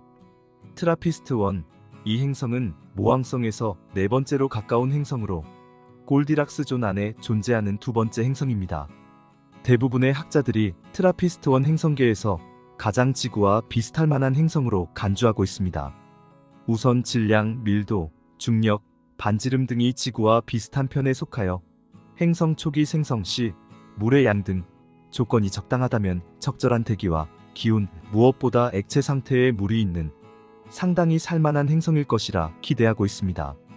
이 때문인지 트라피스트 1은 제임스 웹 우주망원경의 최우선 관측 목표 중 하나이기도 합니다. 다음 행성은 트라피스트 1, F 행성입니다. 모항성에서 5번째로 가까운 행성으로 골디락스 존 안에 존재하는 3번째 행성입니다. 이 행성의 특징은 지구와 크기가 거의 같다는 것입니다. 모항성에서 간헐적으로 발생하는 강력한 플레어로 인해 생명체가 살 가능성이 가장 높은 행성이기도 합니다. 이 행성은 분석상으로 단단한 핵 위로 수분 대부분이 구름 형태의 미세한 액체로만 존재하는 일종의 미니 해왕성일 가능성이 높습니다. 안타깝게도 아직 충분히 연구가 이루어지지 않아 지금까지는 이 행성들에서 생명체를 발견하지는 못했습니다.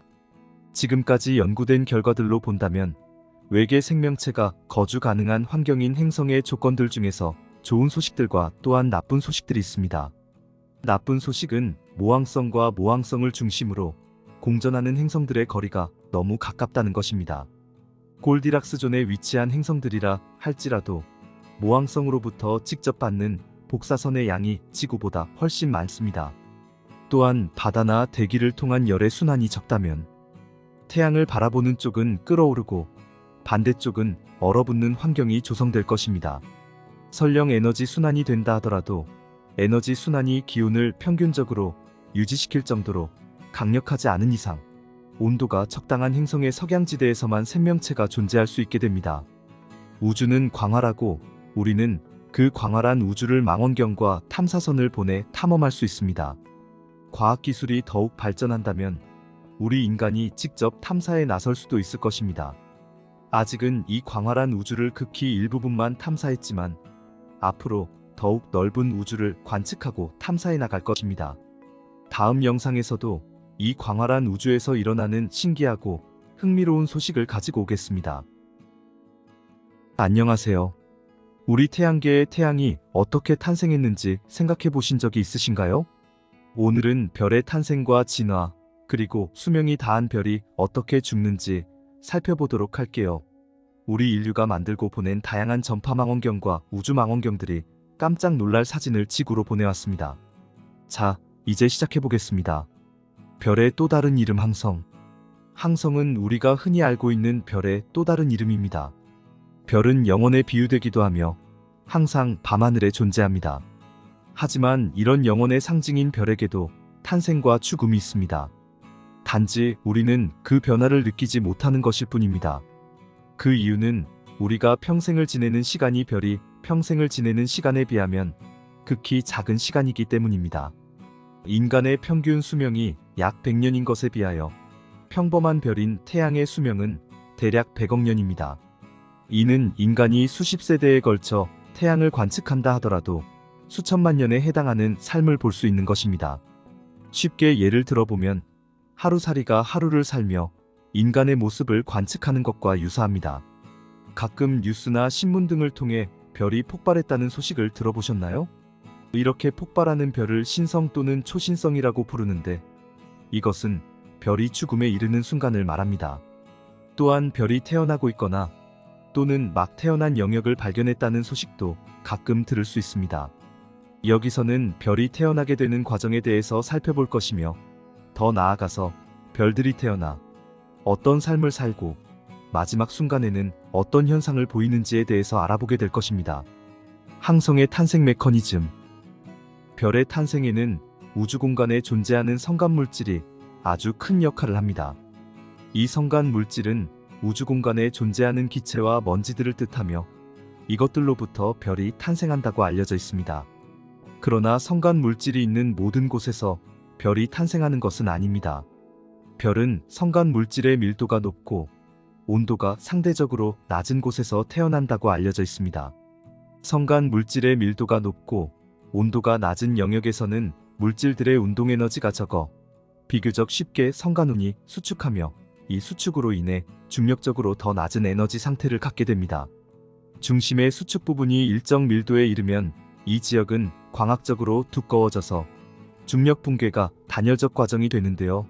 중력 붕괴가 단열 과정이 되면 압력이 더욱 증가하고 정역학적 평형, 즉 중력과 압력에 의한 힘이 평형을 이루는 상태가 이루어집니다. 이러한 중심 지역에 형성된 천체를 원시별이라 부릅니다.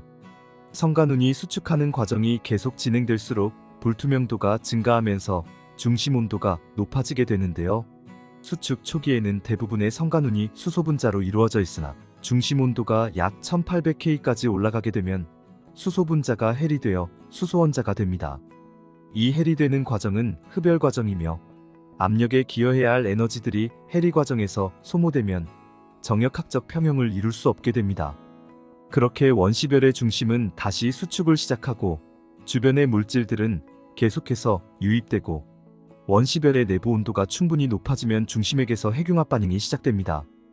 여기서 나오는 에너지로 압력에 의한 힘이 중력과 평행을 이루게 되는데요. 이렇게 별은 안정된 주계열별이 됩니다. 오리온자리 대성운 M42.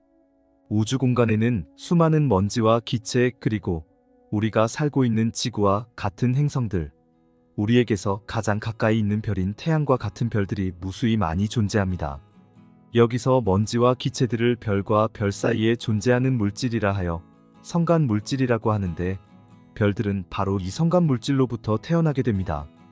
이 사진은 유명한 오리온자리 대성운 M42의 중심 영역입니다. 왼쪽 가운데 부분에 빛나는 4개의 별이 있는데 이를 트라페지움이라 합니다. 이 트라페지움의 주변을 보면 가스와 먼지로 둘러싸인 희미한 별들이 있는 것을 발견할 수 있는데 천문학자들은 이 희미한 별들이 새로운 항성계를 형성하고 있다고 추측하고 있습니다. 최근에 제임스 웹 우주망원경도 이 오리온자리 대성운 M41을 촬영한 사진을 지구로 보내왔습니다. 이 사진은 제임스 웹 우주망원경이 찍은 오리온자리 대성운입니다. 이는 마치 오리온 성운 중심에 있는 사다리꼴성단의 북서쪽에서 초속 100km 이상의 속도로 뻗어나가는 우주 파편 같습니다. 과학자들은 마치 고드름이 위로 솟구치는 듯하는 모양의 이 수소분자운은 수백 년 전 2개의 젊은 별이 충돌하면서 분출된 것으로 추정합니다. 이 사진에서 고드름 모양 끝의 녹색은 철 성분 가스입니다. 이 사진들은 제임스 웹 우주망원경이 근적 외선 카메라로 일주일 동안 관측한 결과물입니다. 이번 발견은 일주일간 제임스 웹의 근적 외선 카메라 관측을 통해 얻은 약 3000개의 이미지 합성을 통해 이뤄졌습니다. 사진에는 태양 질량의 0.1배에서 40배에 이르는 2800여 개의 어린 별들도 포함되어 있습니다. 별은 기본적으로 거대한 우주먼지와 가스 구름이 중력의 힘에 의해 점차 합쳐지는 과정에서 형성되게 되는데요.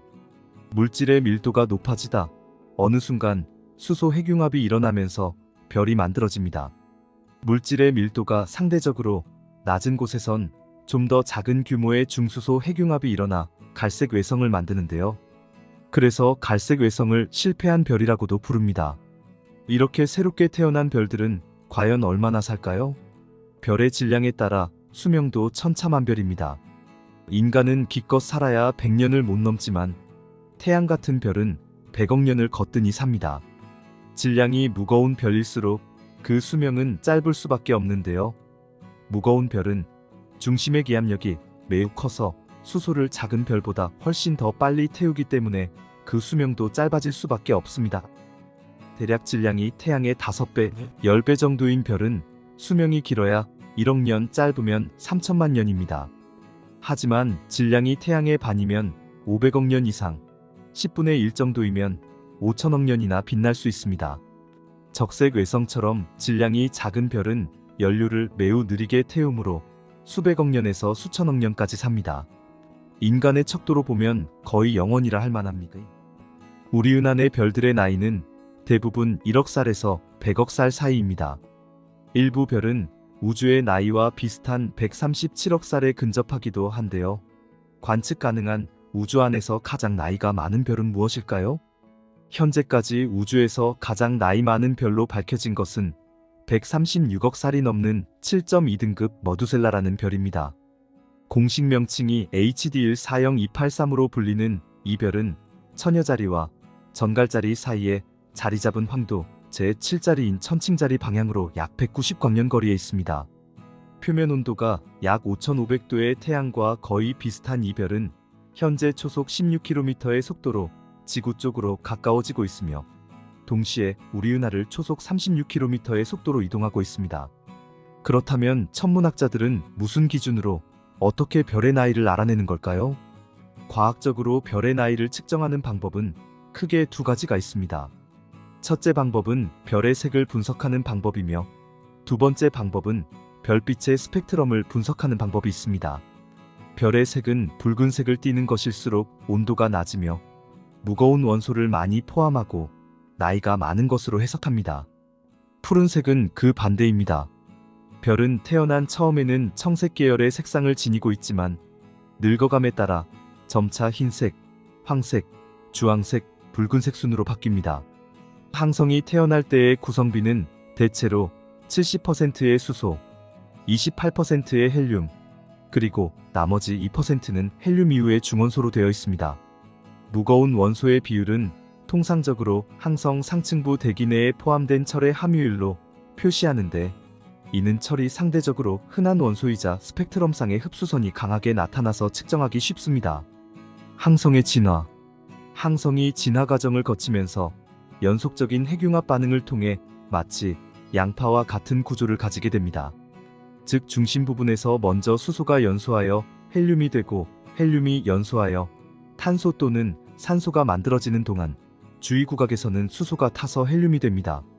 탄소나 산소는 보다 무거운 실리콘 등의 원소로 바뀌고 외부층의 헬륨은 탄소 등으로 다시 바깥 부분의 수소는 헬륨으로 바뀌게 되는데요. 이렇게 여러 과정을 거치면서 중심 부분은 철이 되며 그 바깥 부분에는 실리콘, 그 바깥 부분은 탄소, 그 바깥 부분은 헬륨, 그 바깥 부분은 수소로 이루어지게 됩니다. 그리고 이를 양파 구조라고 합니다. 중심에 생성된 철 때문에 더 이상 핵융합 반응이 일어나지 않고 에너지를 방출하지 않습니다. 그리고 철 원자핵은 점차 수축을 하다가 양성자와 중성자가 되는데 이는 엄청난 흡열 반응으로 압력의 공급원으로 사용되어져야 할 기체의 열 에너지는 이렇게 철의 붕괴에 쓰이게 됩니다. 따라서 중심부의 철의 격렬한 붕괴로 인해 충격파가 발생되고 이는 초신성 폭발로 이어지게 됩니다. 그리고 중심 부분에 남은 잔해가 중성자별이나 블랙홀이 되는 것입니다. 중성자별과 블랙홀이 나뉘게 되는 경계는 뚜렷하지 않습니다. 이는 중성자별의 자전 속도와 금속의 함유량 등 여러 요인에 의해 달라지기 때문입니다. 대략적인 질량의 경계는 초신성 폭발 후 남아있게 되는 별의 질량이 태양의 1.4배 이상이 되어야 중성자별이 되고 대략 3배 이상이 되면 블랙홀이 된다고 합니다. 항성의 진화 5단계. 1단계는 별이 가장 오래 머무르고 가장 안정적인 상태입니다. 이때 별은 중심액에서 수소가 헬륨으로 바뀌는 수소핵융합 반응이 진행 중이고 많은 양의 열과 빛을 생산하며 이 많은 양의 열과 빛은 우주 공간으로 내보냅니다. 2단계는 적색 거성 및 초거성으로 별의 중심액에서 일어나던 수소핵융합 반응이 더 이상이 일어나지 않으며 내부에서 에너지가 생성되지 않아 중심액이 수축을 합니다. 이 수축하는 중심액에서 나오는 중력 수축 에너지로 인해 중심액의 외부의 기체들은 반응을 시작하게 되고 별의 표피부가 점점 팽창하게 됩니다. 이러한 과정은 내부의 핵 안에 헬륨이 탄소가 되어서도 반복되어 일어나며 마지막엔 적색 거성보다도 더욱 큰 초거성이 됩니다. 3단계는 초신성 단계이며 이러한 별들은 순간적으로 핵붕괴가 일어납니다. 중심핵 내부에서의 폭발로 인해 별의 핵을 제외한 모든 물질이 날아가 버립니다. 이때의 별의 밝기는 하나의 작은 은하와도 비슷한 정도가 됩니다. 4단계는 중성자별로 진화하는 단계입니다. 초신성 폭발에서 남아있는 별들 중 비교적 가벼운 별들은 아주 밀도가 높고 작게 수축됩니다. 이 별은 강한 자기장과 함께 아주 빠른 속도로 회전을 하며 중성자별이란 이름을 갖게 됩니다. 5단계는 블랙홀이 되는 단계로 중성자별이 된 천체보다 질량이 더욱 큰 별은 한없이 수축하며 결국 블랙홀이 됩니다. 이 블랙홀은 밀도가 굉장히 높고 강한 중력장을 가지고 있으며 이 강한 중력장으로 인해 빛조차도 빠져나올 수 없게 됩니다. 지금까지 별의 탄생과 진화, 그리고 죽음에 대해 살펴보았는데요. 정말 놀랍지 않나요? 다음 영상에서는 더욱 재미있는 우주 소식을 전해드릴게요. 우리는 과연 우주의 탄생을 어떻게 알았을까요? 우리 인류가 우주의 탄생을 어떻게 알게 되었는지 생각해 보신 적이 있으신가요? 우리는 우주가 어떻게 시작되었는지 직접 보지 못했습니다. 그런데 어떻게 우리는 우주의 탄생에 대해 알 수 있었을까요? 지금부터 시작하겠습니다. 우주의 탄생, 빅뱅. 우리는 빅뱅 직후의 일을 직접 관측한 적이 없습니다. 그런데 어떻게 우리는 우주의 탄생의 비밀을 알게 되었을까요? 우리의 눈으로 빅뱅을 직접 목격하지는 못했지만 과학적으로 초기 우주에 벌어졌을 법한 상황을 실험적으로 만들어 놓고 그 상황에서 벌어지는 결과들을 통해서 우주 초기 상황을 유추할 수 있습니다. 그렇다면 무엇을 근거로 우주의 탄생에 대해 유추할 수 있었을까요? 빅뱅의 발견. 빅뱅 이론은 아인슈타인의 중력 방정식으로부터 시작했습니다. 이는 시공간이 중력으로 인해 휘어진다는 것을 수학적으로 보여주고 있는데요.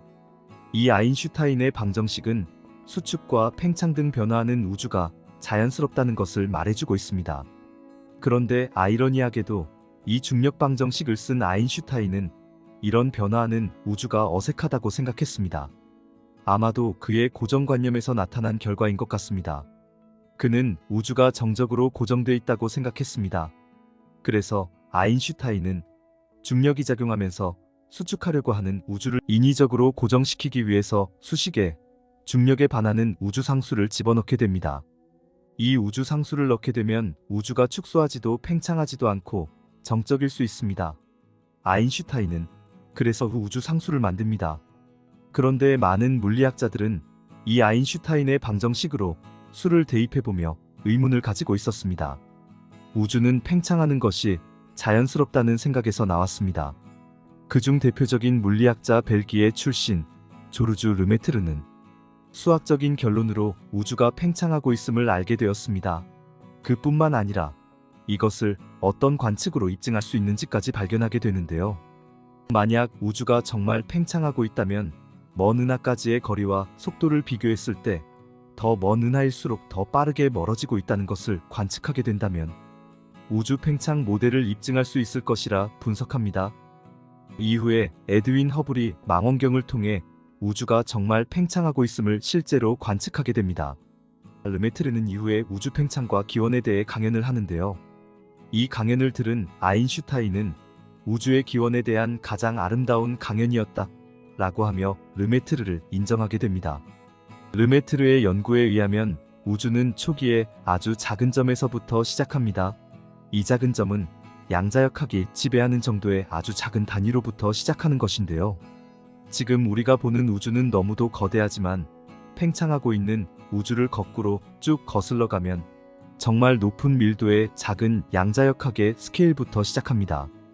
이는 르메트르가 썼던 논문의 제목으로부터도 알 수 있습니다.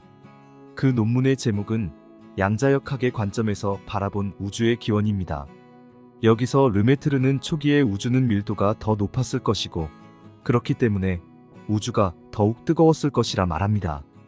그렇게 거슬러 올라가면 광활한 우주가 한 점에 모든 물질과 에너지가 응집된 초고농도 에너지였을 것이다 말하며 그 당시 이 점을 원시원자라 표현했습니다. 그 원시원자가 불완전함을 견디지 못하고 어떤 시기에 팽창하기 시작했고 그것이 지금의 우주가 되었습니다. 빅뱅 이전의 우주. 그렇다면 빅뱅 이전의 우주는 어떠했을까요? 빅뱅 이전의 우주는 시간과 공간이 존재하지 않았습니다. 빅뱅이 일어난 이후부터 모든 시간과 공간이 시작된 것입니다. 물리학적으로는 빅뱅 이전의 우주를 정의할 수 없기 때문에 빅뱅 이전의 우주는 어떤 일이 있었을까? 라고 하는 질문은 불가능합니다. 지금 우리가 알고 있는 빅뱅 이론도 빅뱅 이후에 대해서만 이야기하고 있습니다. 그러나 수학적으로는 빅뱅 이전을 예측해보기도 합니다. 빅뱅 이후 생겨난 것들. 우주가 팽창하면서 그만큼 그 부피가 넓어지면 반대로 우주를 채우고 있는 물질과 에너지의 밀도는 옅어집니다. 예를 들어 우주가 10배로 길어지면 부피는 10의 3제곱, 1000배가 증가합니다. 그렇게 되면 그 부피를 채우고 있는 그 물질의 밀도는 반대로 1000배가 옅어집니다. 이렇게 물질의 경우에는 밀도, 즉 부피가 증가하는 만큼 길이의 세제곱에 반비례해서 줄어듭니다. 그런데 우주를 채우고 있는 빛의 밀도는 그렇지 않습니다. 물론 부피가 느는 만큼 빛의 밀도는 줄지만 그와 동시에 부피가 늘어나면서 빛의 파장은 길어지게 됩니다. 이를 보면 알 수 있는 것은 과거의 우주는 물질보다 빛이 우주를 가득 채우고 있었던 시기도 있었다는 것을 알 수 있습니다. 그러다가 우주가 계속해서 팽창함으로 물질의 밀도는 옅어지면서 자연스럽게 물질과 빛이 퍼져나가게 되면서 물질이 좀 더 우세한 지금의 우주가 된 것입니다. 양성자들이 서로 전자랑 합체하면서 양성자 하나, 전자 하나로 이루어진 수소가 만들어지는데요. 양성자 2개, 중성자 2개가 필요한 헬륨도 만들어집니다.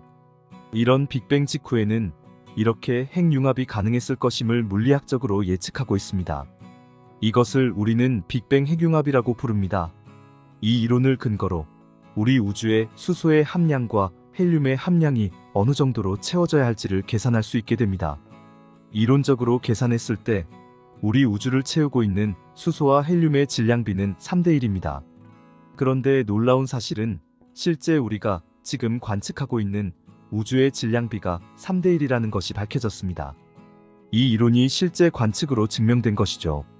우리는 이렇게 이론과 실관측 사실을 통해 우리 우주가 빅뱅으로부터 탄생했다는 사실을 알 수 있습니다.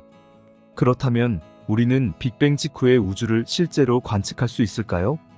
우리가 우주를 관측하기 위해서는 빛이 필요합니다. 빛을 통해서 우주를 관측할 수 있는데요. 빛을 가지고 볼 수 있는 우주의 가장 먼 과거는 빛과 물질이 처음 분리되었던 그때, 즉 우주의 나이가 38만 살일 때부터까지만 볼 수 있습니다. 그런데 그 이전인 빅뱅 바로 직후는 우리가 관측하는 것은 안타깝게도 불가능합니다. 그러나 실망하기에는 아직 이릅니다. 우리는 빅뱅 직후와 유사한 초고에너지 상태를 인공적으로 만들 수 있습니다. 아주 작은 입자를 광속에 가깝게 가속시켜 서로 충돌시키는 강입자 충돌기, 하드론 콜라이더라고 하는 실험 장치가 있습니다. 이 장치에다가 작은 입자들을 광속에 가깝게 가속시켜 충돌시키면 전자나 양성자 같이 비교적 덩치가 큰 입자들도 쪼개집니다. 그렇게 큰 입자들이 쪼개지면서 구성을 이루고 있던 작은 요소들이 튀어나오게 됩니다. 이것을 빅뱅 직후 초기 우주에 대입시켜 보는 것입니다. 초기 우주는 좁은 공간에서 높은 온도로 끓고 있었습니다. 그만큼 물질끼리의 충돌도 자주 일어났을 것입니다. 그렇게 그 상태를 입자 충돌기로 만들어주고 이를 통해 나온 작은 부산물들로 우주가 가득했음을 추측해 볼 수 있는 것입니다. 물리학에서 측정 가능한 가장 작은 길이 단위. 빅뱅 직후는 관측이 불가하지만 그렇다면 물리학으로는 빅뱅 이후 어느 정도부터 측정이 가능할까요? 물리학에서 측정 가능한 제일 작은 길이 단위를 플랑크 길이라고 합니다. 이 플랑크 길이를 광속으로 돌파할 때 걸리는 시간을 플랑크 시간이라고 하는데요. 빅뱅 직후 측정 가능한 가장 작은 시간은 10의 마이너스 43초가 흐른 이후입니다. 그때 나타나게 된 우주를 구성하는 4가지의 힘이 나타나는데 중력과 전자기력, 그리고 강한 힘과 약한 힘입니다. 이 4가지 힘이 기본이 되어 우주가 구성되게 됩니다. 그렇다면 이러한 힘들은 어떤 역할을 할까요? 중력을 통해 항성과 행성들이 모여들 수 있게 되고 전자기력이 있기 때문에 항성들이 빛을 발산할 수 있게 됩니다. 강한 힘과 약한 힘은 핵력이라고도 하는데요. 양성자들이 서로 모여있게 한다거나 원자가 방사성 붕괴를 할 때 발생되는 그런 효과에 작용하게 합니다. 초기 우주의 역사는 너무나 빈번한 입자 충돌로 인해 안정적인 덩치 큰 입자로 오래 살 수 없었습니다. 뭉쳐지려고 하면 충돌하고 산산조각이 나는 일들을 반복하다가 우주가 조금씩 팽창하고 온도가 내려가면서 밀도가 낮아지고 충돌하는 횟수가 줄어들면서 안정을 되찾게 되는 것입니다. 이렇게 세월이 흘러오늘 우리가 보는 광활한 우주가 된 것입니다.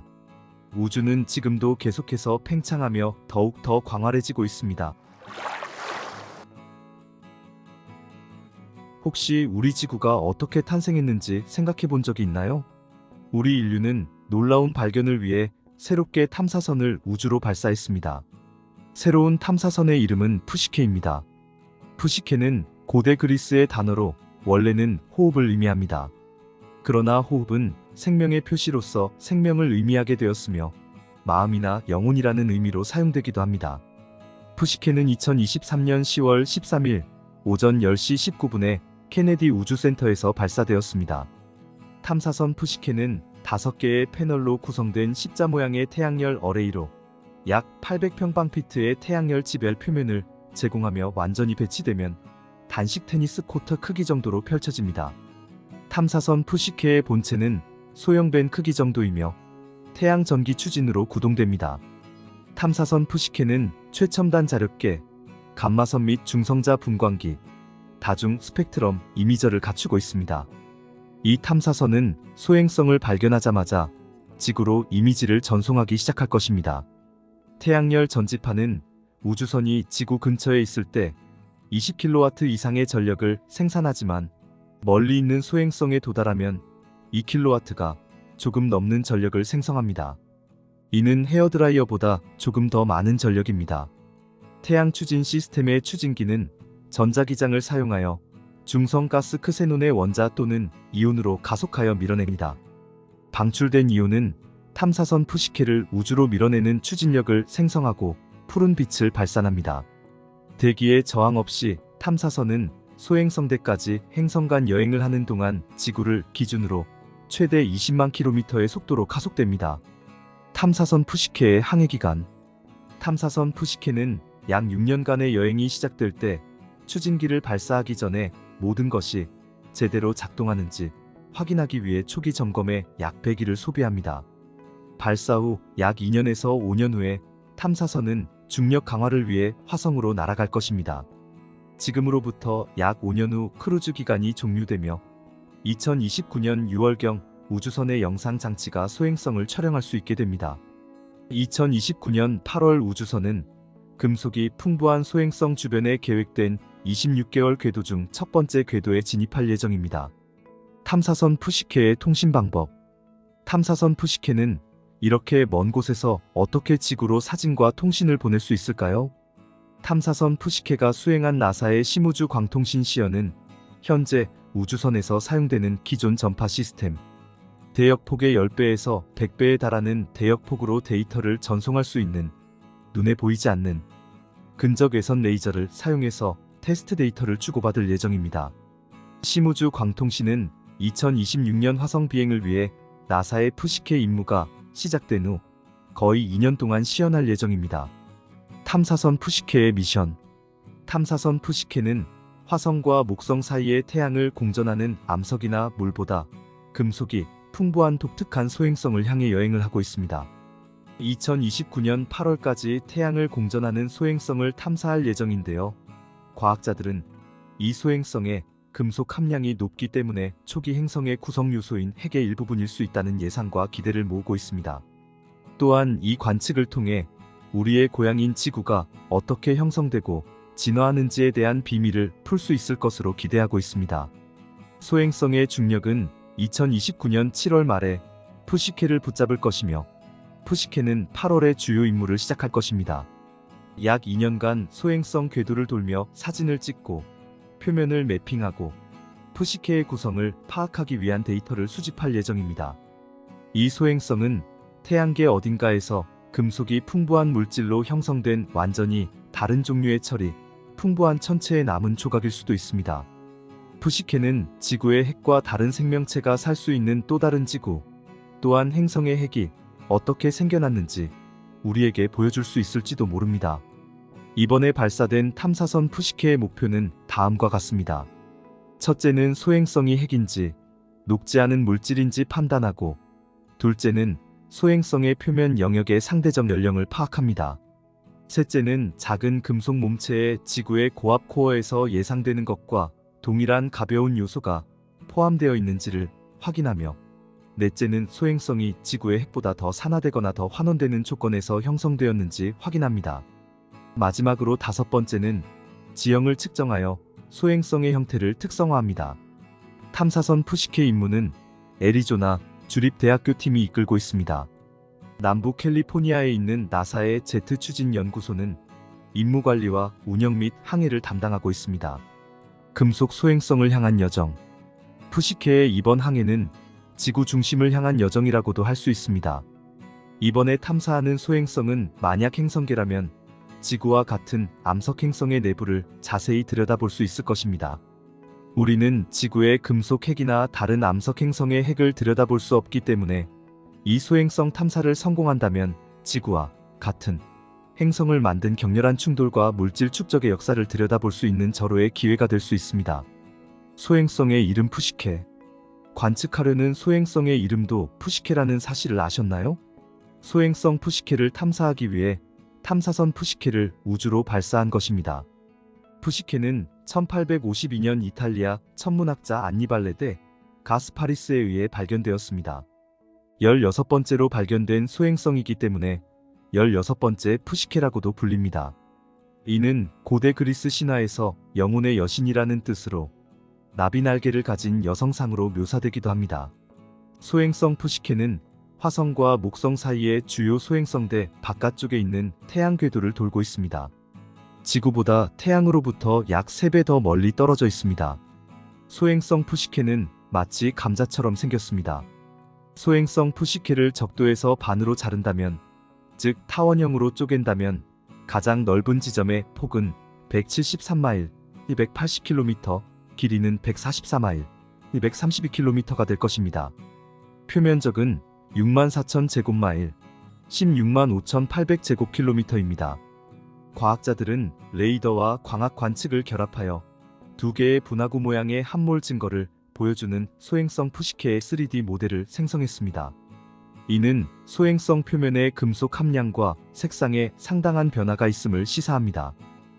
하지만 이번 탐사선이 소행성 푸시케를 가까이서 보기 전까지는 실제로 어떻게 생겼는지, 어떤 성분을 가지고 있는 소행성인지 알 수 없습니다.